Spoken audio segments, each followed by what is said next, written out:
Lie flat on your back with your arms at your sides.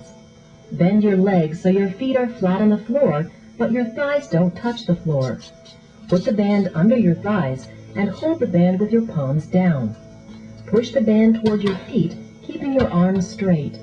Now, feet up, and bend your knees at a 90-degree angle so your thighs are straight up and your calves are parallel to the floor.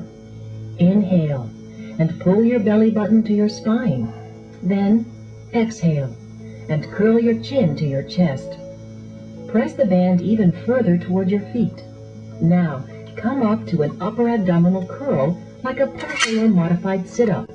Your hands should be about 8 inches from the floor. Your arms are close to your body, palms down. Your lower shoulder blades are still touching the floor. Now, pull your lat muscles, your underarms, toward your hips. Okay, inhale, and vigorously pump your arms up and down 5 times. Make it feel like your arms are pumping through jello that resists each pump. Exhale, and scoop your navel in and up, like you're pasting your abs to your spine every time you exhale.